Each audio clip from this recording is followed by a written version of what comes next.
Shalom bien-aimés, j'ose croire que vous allez tous bien. Malgré le confinement qui est dû au coronavirus, nous avons comme l'impression que la Terre a arrêté de tourner, rien ne marche, rien ne fonctionne, tout est fermé. Mais de l'autre côté, l'horloge a continué à compter, les jours continuent à passer et en ces jours particuliers, nous sommes en train de commémorer et de célébrer la fête de la Pâque. Mais c'est quoi la Pâque? Il y a des sortes de fêtes de Pâques qui s'écrivent pratiquement de la même façon. Il y a la Pâque sans S et la Pâque avec S. Mais quelle est la différence entre ces deux fêtes de Pâques?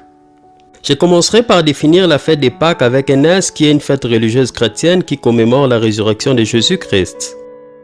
Et la deuxième fête des Pâques qui s'écrit sans S vient du mot hébreu Pessa, qui est l'une des trois grandes fêtes annuelles des Juifs. Elle commémore la délivrance des Israélites du pays d'Égypte où ils étaient devenus esclaves. Normalement, la fête s'est célébrée à Jérusalem où l'on mangeait en famille un agneau sacrifié au temple. J'aime la définition de la Pâque juive car elle nous aide à comprendre la vraie signification de la fête des Pâques que nous célébrons. Et la question capitale et principale que nous aurons à nous poser, c'est quelle est la vraie signification de la fête des Pâques aujourd'hui? Et pour y répondre, raison pour laquelle nous avons cette étude, et je vous garantis que si vous suivez cette vidéo attentivement, vous aurez la réponse à la fin. Alors nous commencerons par ouvrir nos Bibles. Nous sommes dans Hébreux chapitre 9, nous commencerons notre lecture à partir du verset 18 au verset 26, la Bible dit: voilà pourquoi c'est avec Lisson que la première alliance fut inaugurée. Moïse, après avoir prononcé devant tout le peuple tous les commandements de la loi, prit le sang des veaux et des boucs avec de l'eau, de la laine écarlate et de l'hysope, et il fit l'aspersion sur le livre lui-même et sur le peuple en disant: ceci est le sang de l'alliance que Dieu a ordonné pour vous. Il fit pareillement l'aspersion avec le sang sur le tabernacle et sur tous les ustensiles du culte. En effet, selon la loi, presque tout est purifié avec du sang et il n'y a pas de pardon des péchés sans que du sang soit versé. Ces choses, qui représentaient des réalités célestes, devaient donc être purifiées de cette manière-là. Il fallait de même que les réalités célestes le soient, elles, par des sacrifices bien meilleurs. Contrairement à l'ancienne alliance qui était conclue avec Moïse en utilisant le sang des veaux et des boucs, voici ce que Jésus a eu à faire pour toi et moi pour conclure la nouvelle alliance au verset 24. Car Christ n'est pas entré dans un sanctuaire fait des mains d'hommes, en imitation du véritable, mais il est entré dans le ciel même, afin de comparaître maintenant pour nous devant la face de Dieu. Et ce n'est pas pour s'offrir lui-même plusieurs fois comme il y est entré, comme le souverain sacrificateur entre chaque année dans le sanctuaire avec du sang étranger. Autrement, il fallait qu'il y eût souffert plusieurs fois depuis la création du monde, tandis que maintenant, à la fin des siècles, il, c'est-à-dire Jésus, a paru une seule fois pour abolir le péché par son sacrifice. En d'autres termes, lorsque Jésus était venu sur terre, c'était pour mourir à la croix. Bien aimé, par la mort de Jésus, c'était pour conclure la nouvelle alliance entre Dieu et l'homme. C'est pas comme l'ancienne alliance qui était conclue avec Moïse en utilisant le sang des veaux et des boucs, mais la nouvelle alliance a été conclue avec le sang de Jésus. Amen. Aujourd'hui, nous commençons une nouvelle série d'études sur Jésus et l'agneau de Dieu qui ôte le péché du monde. Et selon l'orientation divine, nous aurons à faire plusieurs parties car c'est une étude très importante. Et lorsque nous regardons attentivement l'Ancien Testament, nous remarquons que tout tourne autour d'un système d'offrandes sacrificielles offert par les prêtres lors des rituels pour expier les péchés. Mais aujourd'hui, le temple n'existe plus. Il n'y a plus d'offrandes sacrificielles offertes par des prêtres. Mais que devient le péché des hommes? Nous aurons à découvrir tout cela au travers de cette étude. Amen. Et si vous vous rappelez, au début de notre étude, nous avions défini la Pâque. Et maintenant, nous devons savoir pourquoi est-ce que nous commémorons cette fête. Et il y a plusieurs autres fêtes que nous ne célébrons pas parce qu'elles ne sont pas bibliques. Par exemple, la fête de la Noël, la fête des Toussaints et plusieurs autres fêtes. Et si vous êtes intéressé pour savoir pourquoi est-ce que nous ne célébrons pas la fête de la Noël, vous pouvez suivre notre vidéo sur l'histoire derrière la fête de la Noël. Cela n'était qu'une parenthèse que je referme rapidement. Pour revenir au vif de notre sujet, nous cherchons à savoir pourquoi est-ce que nous devons célébrer la fête de la Pâque. Et nous sommes dans Exode chapitre 12 au verset 14, la Bible dit: de génération en génération, vous commémorerez ces jours par une fête que vous célébrerez à l'honneur de l'Éternel. Cette fête est une institution en vigueur à perpétuité. Voici pourquoi nous célébrons et nous continuerons à célébrer la Pâque.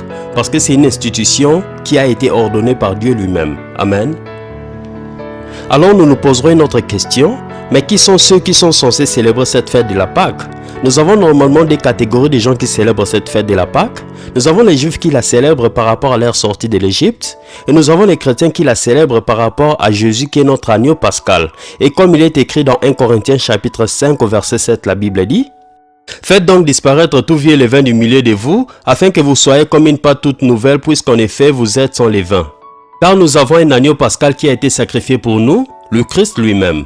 Le verset 8. C'est pourquoi célébrons la fête de la Pâque, non plus avec le vieux levain, les levains du mal et de la méchanceté, mais uniquement avec les pains sans levain de la pureté et de la vérité. Amen. Alors essayons de voir comment Jésus célèbre la Pâque avec ses disciples. Nous sommes dans Luc chapitre 22, nous commencerons notre lecture à partir du verset 7, la Bible dit. Le jour de la fête des pains sans levain, où l'on devait tuer l'agneau de la Pâque, arriva. Jésus envoya Jean et Pierre en leur disant, « Allez nous préparer le repas de la Pâque. » « Où veux-tu que nous les préparions ?» lui demandèrent-ils. « Eh bien, quand vous entrerez dans la ville, vous rencontrerez un homme portant une cruche d'eau. Suivez-le jusqu'à la maison où il entrera. Et vous direz au maître de la maison, le maître te dit, où est le lieu où je mangerai la Pâque avec mes disciples? Et il vous montrera une grande chambre haute, meublée, c'est là où vous préparerez la Pâque. Ils partirent et trouvèrent les choses comme il les leur avait dit, et ils préparèrent la Pâque. Quand ce fut l'heure, Jésus s'est mis à table avec les apôtres. Il leur dit, « J'ai vivement désiré célébrer cette Pâque avec vous avant de souffrir. En effet, je vous le déclare, je ne la mangerai plus jusqu'au jour où tout ce qu'elle signifie sera accompli dans le royaume de Dieu. » Le verset 17. Puis il prit une coupe, prononça la prière de reconnaissance et dit, « Prenez cette coupe et partagez-la entre vous. Car, je le déclare, dorénavant, je ne boirai plus du fruit de la vigne jusqu'à ce que le royaume de Dieu soit établi. » Mais quelle représente réellement la première coupe des fruits de la vigne que Jésus avait partagée avec ses disciples? Cette première coupe du fruit de la vigne représente la coupe de la sanctification. Et pour une meilleure compréhension, nous devons repartir dans l'histoire de la Pâque juive qui est la Pâque sans S. Car c'était à partir de cette Pâque juive que Dieu avait dit de génération en génération, vous commémorerez cette fête qui est une institution en vigueur à perpétuité. Je vais faire une récapitulation rapide de l'histoire. Dieu avait appelé Abraham en lui disant, je ferai de toi l'ancêtre d'une grande nation, je te bénirai, je ferai de toi un homme important et tu deviendras une source de bénédiction pour d'autres. Ensuite, Abraham eut pour fils Isaac, et Isaac engendra Jacob qui devient Israël selon ce qui est écrit dans Genèse chapitre 35 au verset 9. Dieu apparut encore à Jacob à son retour de Padam Aram et le bénit. Le verset 10, il lui dit, « Ton nom est Jacob, mais tu ne seras plus appelé ainsi, ton nom sera Israël. C'est ainsi que l'Éternel l'appela Israël. » Et Dieu bénit Israël avec 12 fils, d'où sont venus les 12 tribus d'Israël. Tout était bien et beau jusqu'à ce qu'ils aient péché, et Dieu, comme il ne tolère pas le péché, il permit à ce que son peuple se retrouve esclave dans le pays d'Égypte, où ils étaient en captivité pendant 400 ans. Les enfants d'Israël cria vers Dieu car leur souffrance devenait insupportable, et Dieu étant amour, il envoya un libérateur ou sauveur pour les délivrer. Vous pourrez lire toute l'histoire de Moïse dans Exode chapitre 1 et 2, faute de temps, vu que je suis en train de faire un résumé, je prends tout simplement des points essentiels. Je saute directement, nous sommes dans Exode chapitre 2 au verset 10, la Bible dit, « Quand il eut grandi, elle amena à la fille du Pharaon. Celle-ci l'adopta comme son fils et lui donna le nom de Moïse, car dit-elle, je l'ai sauvé de l'eau. » À partir de ces versets que nous venons de lire, nous pouvons voir que Moïse était un prince d'Égypte, mais il avait abandonné son statut de prince d'Égypte pour suivre son appel, et il était devenu un berger dans le désert.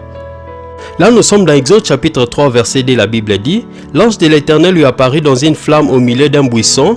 Moïse aperçut un buisson qui était tout embrasé et qui, pourtant, ne se consumait pas. Il s'est dit alors, je vais faire un détour pour aller regarder ces phénomènes extraordinaires et voir pourquoi le buisson ne se consume pas.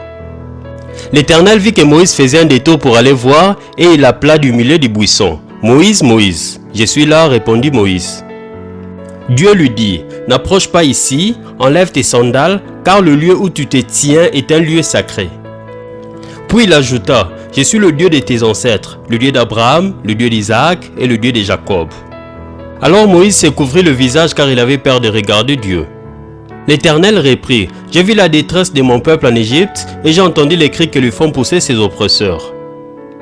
Oui, je sais ce qu'ils souffrent. » Je vais directement sauter au verset 13. Moïse reprit, « J'irai donc trouver les Israélites et je leur dirai, « Le Dieu de vos ancêtres m'a envoyé vers vous. Mais s'ils me demandent, quel est son nom, que leur répondrai-je » Le verset 14, la Bible dit, « Alors Dieu dit à Moïse, « Je suis celui qui est. » Puis il ajouta, « Voici ce que tu diras aux Israélites, je suis m'a envoyé vers vous. » Bien-aimés, j'aimerais que vous puissiez garder cette phrase en tête. « Je suis m'a envoyé vers vous. » Amen. Après cela, Moïse et Aaron se rendirent auprès du Pharaon et lui dirent, « Voici ce que dit l'Éternel, le Dieu d'Israël. Laisse aller mon peuple pour qu'il célèbre une fête à mon honneur dans le désert. » Le Pharaon répondit, « Qui est l'Éternel pour que je lui obéisse en laissant partir d'ici les Israélites? Je ne connais point l'Éternel et je ne laisserai point aller les Israélites. » Étant donné que le Pharaon s'entêtait, Dieu envoya 9 différents fléaux sur la terre d'Égypte. Vu que le Pharaon refusait de laisser partir le peuple de Dieu, voici ce que Dieu dit dans Exode chapitre 11, nous commencerons notre lecture à partir du verset 1, la Bible dit, « L'Éternel dit à Moïse, « Je vais encore faire venir un fléau pour frapper le Pharaon et l'Égypte. Après cela, il vous laissera partir d'ici, et même il vous chassera définitivement de son pays. » Le verset 4, Moïse dit au Pharaon, « Ainsi parle l'Éternel, vers le milieu de la nuit, je passerai au travers de l'Égypte, et tous les premiers-nés mourront dans le pays d'Égypte, depuis le premier-né de Pharaon assis sur le trône, jusqu'au premier-né de la servante qui est derrière la meule, et jusqu'à tous les premiers-nés des animaux. Il y aura dans tout le pays d'Égypte de grands cris, tels qu'il n'y en a point eu, et qu'il n'y en aura plus de semblables. Mais chez les Israélites, vous n'entendrez pas même un chien aboyer comme un homme ou une bête. Vous saurez ainsi que l'Éternel fait une distinction entre l'Égypte et Israël. Amen. » Et lorsque vous avancez plus loin au chapitre 12, l'Éternel dit à Moïse et à Aaron que chaque famille ou chaque maison prenne un agneau ou un chevreau sans défaut, un mâle âgé d'1 an. Et le verset 6, la Bible dit, « Vous les garderez jusqu'au 14e jour de ces mois, et toute l'assemblée d'Israël l'immolera entre les 2 nuits. On prendra de son sang et on en mettra sur les 2 poteaux et sur les linteaux de la porte des maisons où on les mangera. » Amen. Tout ce que nous étions en train de faire jusque-là, c'était pour comprendre l'histoire derrière la fête de la Pâque et pour que nous puissions comprendre que représente chaque symbole ou chaque pratique qui est faite lors de cette fête. Nous avions premièrement parlé de la coupe de fruits de la vigne que Jésus avait donnée à ses disciples. Et rappelez-vous que nous avions dit que cette première coupe représentait la sanctification. Mais comment est-ce qu'elle s'applique concrètement? Nous venons de lire que Dieu avait dit aux enfants d'Israël de prendre un agneau par famille ou par maison qu'ils devaient sacrifier et prendre de son sang qu'ils devaient mettre sur les 2 poteaux et sur les linteaux de la porte des maisons où ils devaient manger ces agneaux. Mais il y a un grand mystère qui se passe avec le sang de l'agneau. Regardez attentivement que ce sang est appliqué à 3 différents endroits. Aux 2 poteaux, c'est-à-dire à gauche, à droite et sur les linteaux qui est au-dessus de la porte. C'est-à-dire lorsque nous mettons ces points ensemble, nous formons un triangle qui regarde en haut. Prophétiquement parlant, il y avait à droite les enfants d'Israël qui criaient vers Dieu à cause de la détresse et de la souffrance. Et à gauche, il y avait des agneaux qui étaient des sacrifices offerts à Dieu, car lorsque l'homme pêche, il est séparé de Dieu. Et Dieu étant saint, il ne tolère pas le péché. Par conséquent, Dieu exige le sacrifice de sang avant que l'homme ne reçoive l'expiation des péchés. Et c'est ce qui est appelé Yom Kippour en hébreu. Raison pour laquelle leurs cris et les offrandes qu'ils avaient offertes à Dieu, cela a été monté vers Dieu et leur avait apporté la délivrance et la sanctification. Nous voyons que c'est un triangle tourné vers le haut, c'est-à-dire des cris venant des hommes vers Dieu, et cela c'était l'Ancien Testament ou l'Ancienne Alliance. Amen. Dieu avait utilisé les enfants d'Israël comme un exemple par rapport à ce qu'il ferait pour l'humanité tout entière. Toi et moi, nous avions été créés à l'image et à la ressemblance de Dieu. Mais à cause du péché d'Adam et Ève, tous nous sommes devenus pécheurs et nous étions séparés de Dieu. Par conséquent, nous nous sommes retrouvés en esclavage comme les enfants d'Israël s'étaient retrouvés en Égypte. Moïse était la préfiguration de Jésus-Christ. Moïse était le prince d'Égypte, mais il avait renoncé à son trône et à son titre de prince d'Égypte pour sauver son peuple et les enfants d'Israël de l'esclavage des pharaons et des Égyptiens. De la même façon, Dieu avait laissé son trône pour se faire chair et il était venu sous la forme de Jésus pour te sauver toi et moi. Nous n'étions pas sauvés de l'Égypte comme jadis, mais nous étions sauvés de l'emprise du diable qui était l'enfer. Et vous me poserez la question, mais est-ce que Jésus est Dieu? Rappelez-vous que lorsque Dieu était apparu à Moïse dans le buisson embrasé, Moïse lui avait posé la question, mais que devrais-je dire aux enfants d'Israël s'ils me posaient la question qui m'envoie? Et Dieu lui avait répondu, je suis celui qui est. Puis il ajouta, voici ce que tu diras aux Israélites, je suis m'a envoyé vers vous. En d'autres termes, le Dieu d'Abraham, d'Isaac et de Jacob s'appelle Je suis. Alors bien aimés, ouvrons rapidement nos Bibles dans Jean chapitre 8 au verset 58. Je vais lire doucement. Vraiment, je vous l'assure, leur répondit Jésus. Avant qu'Abraham soit venu à l'existence, moi, je suis. En vérité, je vous le dis, si quelqu'un garde ma parole, il ne verra jamais la mort. Es-tu plus grand que notre père Abraham qui est mort? Votre père Abraham s'est réjoui de ce qu'il verrait mon jour. Il l'a vu et il s'est réjoui. Et tu as vu Abraham? En vérité, je vous le dis, avant qu'Abraham fût, je suis.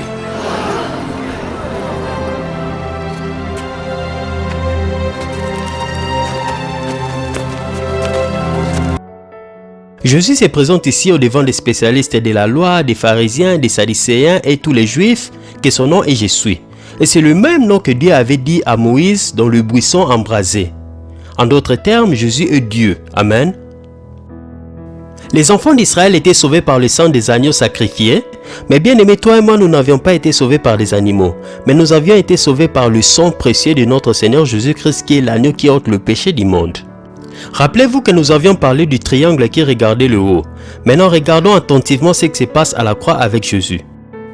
Et lorsque nous regardons Jésus à la croix, il était percé à 3 différents endroits. À gauche, à droite et à ses pieds. Et lorsque nous joignons ces 3 points, cela dessine un triangle regardant le bas. Prophétiquement parlant, le triangle regardant le bas veut dire le salut vient d'en haut. Dieu a offert lui-même le sacrifice, qui est l'agneau immolé, pour que toi et moi nous soyons réconciliés avec lui. Et cela, c'est la nouvelle alliance que Dieu a eu à conclure avec l'homme en utilisant le sang de Jésus pour que toi et moi nous soyons réconciliés avec lui. Amen. En rapport avec la première coupe de fruits de la vigne que Jésus avait donnée à ses disciples, nous avons le premier triangle de l'Égypte qui regarde le haut, qui était l'Ancien Testament ou l'Ancienne Alliance, associé avec le triangle qui regarde le bas, c'est-à-dire la Nouvelle Alliance. En mettant les 2 triangles ensemble, cela forme l'étoile de David qui est le symbole de la nation d'Israël. Cela veut dire Dieu et l'homme totalement réconciliés. Et lorsque nous prenons la coupe de la Sainte Seine, cela veut dire que nous sommes totalement sanctifiés. Amen. Et après avoir compris la réelle signification de la première coupe du fruit de la vigne que Jésus avait eu à partager avec ses disciples, maintenant nous pouvons mieux comprendre les propos de Jésus lorsqu'il parle dans Luc chapitre 22 verset 18. Car je vous le dis, je ne boirai plus désormais du fruit de la vigne jusqu'à ce que le royaume de Dieu soit venu. En d'autres termes, Jésus était en train de dire, à cause de cette coupe, il y a eu réconciliation entre Dieu et l'homme. Et par conséquent, vous êtes sanctifiés. Et désormais, je ne prendrai plus du fruit de la vigne jusqu'à ce que je revienne pour établir mon royaume éternel.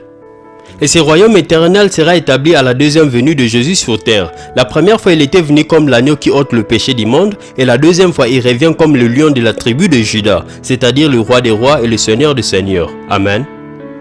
Maintenant, nous pouvons continuer avec notre lecture de la Pâque que Jésus célébrait avec ses disciples. Nous sommes dans Luc chapitre 22, nous allons faire la lecture au verset 19. La Bible dit: Ensuite, il prit du pain, et après avoir rendu grâce, il le rompit, et le leur donna en disant: Ceci est mon corps qui est donné pour vous, faites ceci en mémoire de moi. Amen.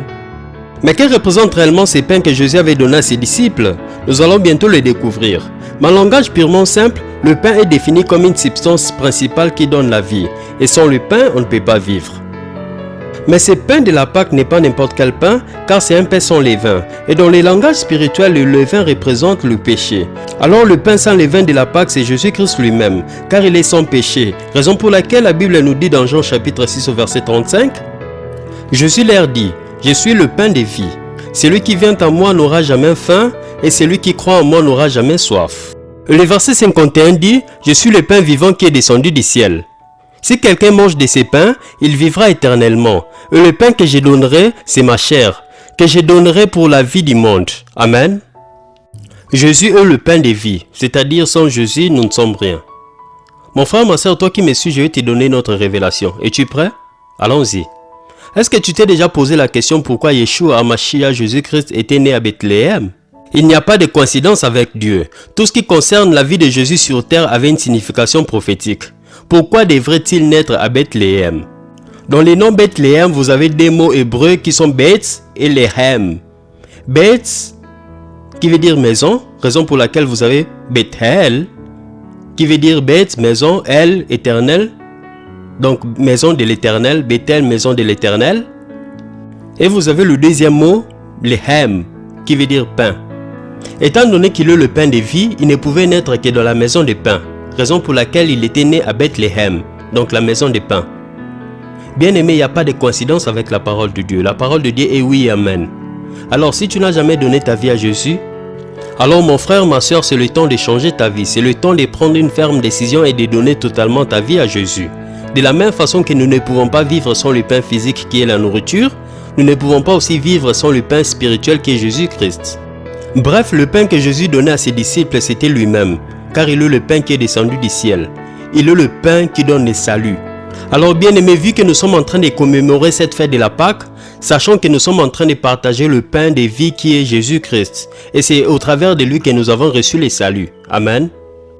Et nous allons voir un dernier élément par rapport à la Pâque de Jésus avec ses disciples. Nous sommes dans Luc chapitre 22 au verset 20, la Bible dit « Il prit de même la coupe après le souper et la leur donna en disant « Cette coupe est la nouvelle alliance en mon sang qui est répandue pour vous. » Amen.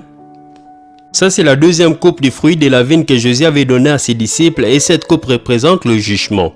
J'ouvre une parenthèse rapidement. À notre prochaine vidéo sur Jésus et l'agneau de Dieu qui ôte le péché du monde, nous parlerons de Judas et vous comprendrez pourquoi est-ce qu'il avait eu à faire ce qu'il avait fait, car c'est un mystère qui nous inclut tous. Alors restez branchés. Je referme la parenthèse et nous continuons. Nous parlons de la deuxième coupe du fruit de la vigne que Jésus avait donnée à ses disciples et cette coupe représente le jugement. Lorsque les enfants d'Israël étaient en captivité en Égypte, ils étaient sous l'oppression des pharaons et des Égyptiens. Et en cette nuit particulière de la Pâque, Dieu avait imposé un confinement aux enfants d'Israël. Bien-aimés, vous voyez que le confinement n'a pas commencé avec toi et moi. Le confinement a commencé depuis l'époque où les enfants d'Israël étaient en captivité en Égypte. Mais quel était l'objectif du confinement que Dieu avait imposé aux enfants d'Israël? Dieu avait imposé ces confinements aux enfants d'Israël parce qu'il voulait envoyer son jugement sur les Égyptiens. Et lorsque Dieu envoie son jugement, seuls qui sont épargnés sont ceux qui sont en alliance avec lui. Raison pour laquelle il avait dit aux enfants d'Israël, prenez un agneau par famille ou par maison, sacrifiez-les-moi, et prenez de son sang que vous aurez appliqué sur les portes de vos maisons. De telle manière que lorsque l'ange de la destruction sera en train de passer sur l'Égypte, en voyant le sang de l'agneau sur vos portes, il aura passé outre. Mais partout là où il n'y aura pas le sang de l'agneau, il aura frappé toutes ces maisons afin de montrer la différence entre ceux qui sont de Dieu et ceux qui ne le sont pas. Amen. En réalité, ceux qui étaient épargnés n'étaient pas épargnés parce qu'ils étaient dignes, saints ou parfaits, mais étaient épargnés parce que le jugement était tombé sur l'agneau qui était sacrifié. De la même façon que le jugement de Dieu était tombé sur les agneaux que les Israélites avaient offerts à Dieu au jour de la Pâque pour sceller l'ancienne alliance, mais si Yeshua Mashiach Jésus-Christ est réellement l'agneau de Dieu qui ôte le péché du monde, le jugement de Dieu devait s'abattre sur lui, n'est-ce pas? Mais est-ce que le jugement de Dieu pouvait s'abattre sur son propre fils? La réponse est oui. Et nous trouvons la réponse dans Luc chapitre 22 au verset 42, la Bible dit « Ici c'est Jésus qui prie dans le jardin de Gethsémani disant « Père, si tu peux éloigner de moi cette coupe, c'est-à-dire la coupe du jugement, toutefois, que ma volonté ne s'efface pas mais la tienne. » Nous avons une autre référence dans l'Ancien Testament qui est Ésaïe chapitre 53 au verset 5, la Bible dit « Mais il était blessé pour nos péchés, brisé pour nos iniquités, le châtiment qui donne la paix est tombé sur lui, et c'est par ses meurtrissures que nous sommes guéris. » Amen. Bien-aimé, le livre d'Ésaïe était écrit 740 ans avant que Jésus ne vienne sur terre. Et dans ces livres, il y avait déjà une prophétie qui disait qu'il y aura quelqu'un qui viendra dans l'avenir et le châtiment de Dieu tombera sur lui. En d'autres termes, la punition de Dieu devait tomber sur lui afin que l'humanité tout entière ait la paix. Et 740 ans après Jésus, dans le jardin de Gethsémani, il est en train de prier en disant « Père, éloigne de moi cette coupe, qui est la crucifixion. Mais toutefois que ce ne soit pas ma volonté, mais que la tienne soit faite. » Mon frère, ma soeur, est-ce que tu comprends ce que Jésus a eu à faire pour toi? Ta punition, il a eu à les payer afin que toi tu sois innocent. En d'autres termes, lui il est mort pour toi afin que toi tu vives pour lui. Amen. Bien-aimé, en cette Pâque particulière qui se passe dans le confinement comme cela a été le cas des enfants d'Israël lorsqu'ils étaient en esclavage en Égypte, pendant la Pâque juive, Dieu avait envoyé l'ange de la mort pour exterminer tous les fils aînés des Égyptiens. Et pendant que nous sommes en train de commémorer cette Pâque de 2020, Dieu a envoyé l'ange de la mort qui est le coronavirus. Il y a environ 1,6 million de personnes qui sont infectées de coronavirus aujourd'hui. Il y a 105 734 personnes qui sont mortes. Et Dieu merci, il y a 386 327 personnes qui sont guéries. Le secret de la guérison et de la protection contre cette pandémie de coronavirus, c'est Jésus-Christ car il est l'agneau qui ôte le péché du monde.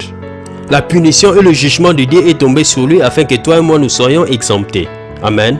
Mais pourquoi Dieu avait envoyé l'ange de la mort pour frapper le pharaon et les Égyptiens? C'est parce qu'ils étaient en train de garder le peuple de Dieu captif. Mais pourquoi Dieu a-t-il envoyé son jugement aujourd'hui sous forme de coronavirus?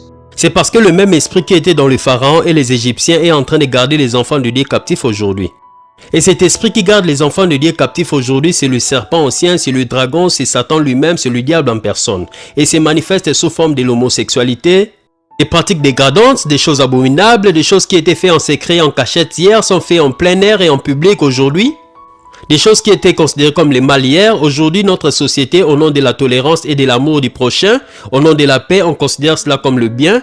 Et si tu t'élèves contre cela, on t'appelle homophobe ou bien religieux conservateur. Et tu es discriminé. Comment pouvez-vous expliquer ces phénomènes qu'une personne est née homme et se décident un beau matin de devenir une femme. Et il y a des femmes qui deviennent des hommes et des hommes deviennent des femmes. Et ce sont des transgenders. C'est comme qui dirait, Dieu, tu m'as mal créé, je devais être une femme et non un homme. Ou bien tu as fait une erreur, je ne devais pas être un homme, je devais être une femme. Des avortements, de l'impudicité, des idolâtries, de toutes les formes de péché. Et c'est pourquoi Dieu a envoyé son jugement afin de séparer ceux qui sont de lui et ceux qui ne le sont pas. Pour conclure notre étude aujourd'hui, nous allons lire ensemble 2 Chroniques chapitre 7, du verset 13 au verset 14. La Bible dit: Quand je fermerai le ciel et qu'il n'y aura point de pluie, quand j'ordonnerai aux sauterelles de consumer le pays, et quand j'enverrai la peste parmi mon peuple, si mon peuple sur qui est invoqué mon nom s'humilie, prie et cherche ma face, et s'il se détourne de ses mauvaises voies, je l'exaucerai de cieux, je lui pardonnerai son péché, et je guérirai son pays. Amen. Bien aimé, ces messages nous concernent tous. C'est le temps de faire un examen de conscience et de mettre à côté ce qui n'honore pas Dieu. S'il y a quelque chose dans ta vie qui ne plaît pas Dieu, qui n'est pas juste devant de Dieu, humilie-toi, répands-toi et change de vie. Que Dieu te bénisse et bonne fête de Pâques.